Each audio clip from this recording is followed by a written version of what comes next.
Hi, ഇന്നത്തെ നമ്മുടെ recipe നമ്മുടെ റേഷൻ ഓണക്കിറ്റിലൊക്കെ കിട്ടിയിട്ടുള്ള ഉണങ്ങലരി വെച്ചിട്ട് നമുക്ക് ബ്രേക്ക്ഫാസ്റ്റ് ആയിട്ടും ഈവനിങ് സ്നാക്കായിട്ടൊക്കെ കഴിക്കാൻ പറ്റിയിട്ടുള്ള നല്ലൊരു റെസിപ്പിയാണ് കേട്ടോ. അപ്പോൾ എല്ലാവർക്കും എല്ലാ കാർഡിലുള്ളവർക്കും ഇപ്പോൾ റേഷനിൽ ഓണക്കിറ്റ് കിട്ടുന്നുണ്ട് അല്ലേ. അപ്പോൾ ഓണക്കിറ്റിൽ കിട്ടിയിട്ടുള്ള ഉണങ്ങലരിയാണിത്.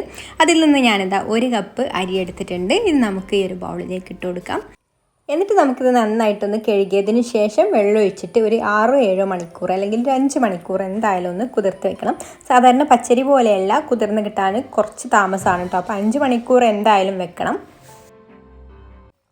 അപ്പോൾ അത് നമ്മുടെ അരി ഇപ്പോൾ ഇവിടെ കുതിർന്ന് വന്നിട്ടുണ്ട്. അപ്പോൾ ഞാനിത് കഴുകി വെള്ളം ഒഴിച്ച് വെച്ചിട്ട് ഇപ്പോൾ ഒരു 6-7 മണിക്കൂറായിട്ടുണ്ട് കേട്ടോ. അതാ ഇതുപോലെ നന്നായിട്ട് കുതിർന്ന് കിട്ടണം.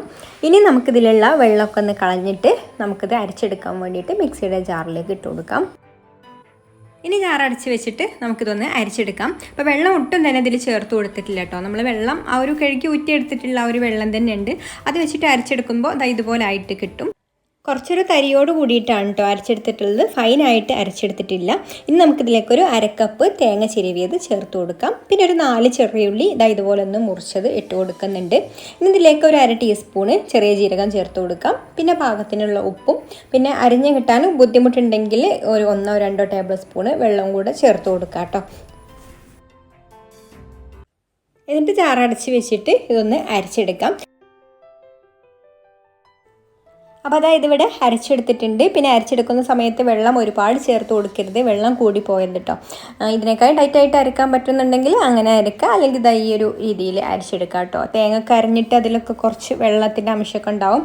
അപ്പോൾ അതാ ഇതുപോലെ അരച്ച് കിട്ടിയിട്ടുണ്ട്. ഇനി നമുക്ക് ഇതിലേക്ക് ഇതൊന്ന് ടൈറ്റാക്കി എടുക്കാൻ വേണ്ടിയിട്ട് അരിപ്പൊടി ചേർത്ത് കൊടുക്കാം, അല്ലെങ്കിൽ ആട്ട ചേർത്ത് കൊടുക്കാം. ഞാനിപ്പോൾ ഇവിടെ ആട്ടയാണ് കേട്ടോ ചേർത്ത് കൊടുത്തിട്ടുള്ളത്. അരിപ്പൊടി ചേർത്ത് കൊടുത്താലും നമ്മുടെ ഈ ഒരു അപ്പം കുറച്ച് സോഫ്റ്റ് ആയിട്ട് കിട്ടും കേട്ടോ. ഉണങ്ങലരി ആയതുകൊണ്ട് ഉണങ്ങലരി മാത്രമാകുമ്പോൾ കുറച്ച് ഹാർഡായിട്ടാണ് ഉണ്ടാവുക. അപ്പോൾ അതിലേക്ക് നമുക്ക് അരിപ്പൊടി ചേർത്ത് കൊടുക്കാം. എത്രയാണോ വെള്ളം ഉള്ളത് അതിനനുസരിച്ചിട്ട് ചേർത്ത് കൊടുത്താൽ മതി കേട്ടോ, നമ്മൾ മാവിൻ്റെ കൺസിസ്റ്റൻസി നോക്കിയിട്ട്.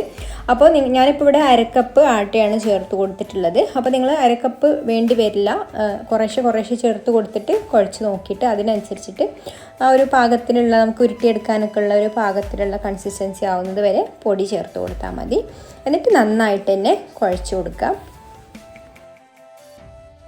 അങ്ങനെ ഞാനിവിടെ ഇത് നന്നായിട്ട് നല്ല സോഫ്റ്റായിട്ട് കുഴച്ച് കൊടുത്തിട്ടുണ്ട് കേട്ടോ. ഒട്ടുന്ന പരുവത്തിലൊന്നുമല്ല കിട്ടിയിട്ടുള്ളത്, നല്ല ടൈറ്റായിട്ട് തന്നെ വന്നിട്ടുണ്ട്. ഇനിയിപ്പോൾ കുറച്ച് ലൂസായാലും കുഴപ്പമൊന്നുമില്ല, നമുക്കത് പരത്തിയെടുക്കുമ്പോൾ ഒന്ന് ശ്രദ്ധിച്ചാൽ മതി. ഇനി നമുക്കിതിൽ നിന്ന് ഓരോ ബോളാക്കി ഇതുപോലെ ഉരുട്ടിയെടുത്തതിന് ശേഷം ഇതുപോലെ ഒരു പ്ലാസ്റ്റിക്കിൻ്റെ വെച്ചിട്ടോ അല്ലെങ്കിൽ ഇങ്ങനെ ഒരു അലുമിനിയം ഫോയിൽ പേപ്പറൊക്കെ വെച്ചിട്ട് അതിൽ കുറച്ച് ഓയിലൊന്ന് തടവി കൊടുത്തതിന് ശേഷം അതിൻ്റെ മുകളിൽ ഒരു ഉരുള വെച്ചിട്ട് നമുക്ക് കൈ വെച്ചിട്ട് തന്നെ ഇതുപോലെ പരത്തിയിട്ട് നല്ലൊരു റൗണ്ട് ഷേപ്പിലാക്കിയെടുക്കാം.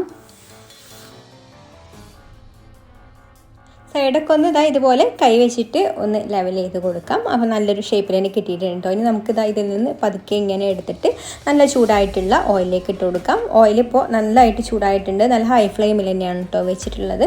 അപ്പോൾ ഇത് ഇട്ട് കഴിഞ്ഞ് കുറച്ച് സമയം ഒന്ന് വെയിറ്റ് ചെയ്യണം. ഈ ഒരു ഇട്ട് സമയത്ത് തന്നെ നമ്മൾ ഇളക്കി കൊടുക്കാനൊന്നും പോകരുത്. അപ്പോൾ അത് ഓട്ടോമാറ്റിക്കായിട്ട് കുറച്ച് സമയം കഴിയുമ്പോൾ ഒന്ന് പൊങ്ങി വരും. നമ്മുടെ നെയ്യപ്പൊക്കെ പൊങ്ങി വരുന്നത് പോലെ തന്നെ പൊങ്ങി വരും കേട്ടോ. അപ്പോൾ ഇതുപോലെ പൊങ്ങി വന്നിട്ടില്ലെങ്കിൽ നമുക്ക് പതുക്കെ ഈ ഒരു കോരി വെച്ചിട്ടൊന്ന് ഇങ്ങനെ തട്ടി കൊടുത്താൽ മതിയിട്ട്. ഇതിൽ ചെറുതായിട്ടൊന്ന് പ്രസ് ചെയ്ത് കൊടുക്കുക, അല്ലെങ്കിൽ ഓയിൽ ഇതുപോലെ ഇങ്ങനെ ഒഴിച്ച് കൊടുക്കുന്ന സമയത്തും പൊങ്ങി വരും. എന്നിട്ട് ഒന്ന് മറിച്ചിട്ട് കൊടുക്കാം. ചെറുതായിട്ട് ഈ ഒരു സൈഡ് ഗോൾഡൻ കളറായി വന്നിട്ടുണ്ട്, ഈ ഒരു സമയത്ത് നമുക്ക് മറിച്ചിട്ട് കൊടുക്കാം. എന്നിട്ട് മറ്റേ സൈഡും ഇതുപോലെ കളറായി വരുന്ന സമയത്ത് നമുക്ക് കോരി മാറ്റി വെക്കാം. ഇതുപോലെ നമുക്ക് ബാക്കിയുള്ളതെല്ലാം പൊരിച്ചെടുക്കാം. അപ്പോൾ ഇതാ നമ്മുടെ ഉണങ്ങലരി വെച്ചിട്ടുള്ള ഒരു അടിപൊളി നെയ്പത്തിരി ഇവിടെ റെഡി ആയിട്ടുണ്ട്. അപ്പോൾ നിങ്ങൾക്കൊരു റെസിപ്പി ഇഷ്ടമായിട്ടുണ്ടാവുമെന്ന് വിചാരിക്കുന്നു. ഇഷ്ടമായിട്ടുണ്ടെങ്കിൽ ഒന്ന് ലൈക്ക് ചെയ്യുക, ഷെയർ ചെയ്യുക, നിങ്ങളുടെ അഭിപ്രായങ്ങളൊക്കെ കമൻറ്റ് ചെയ്യുക. അതുപോലെ ഈ ചാനൽ സബ്സ്ക്രൈബ് ചെയ്യാതെ കാണുന്ന കൂട്ടുകാർ ഒന്ന് സബ്സ്ക്രൈബ് കൂടെ ചെയ്യണേ. അപ്പോൾ ഇനി മറ്റൊരു നല്ല റെസിപ്പിയുമായിട്ട് അടുത്ത വീഡിയോയിൽ കാണാം. താങ്ക്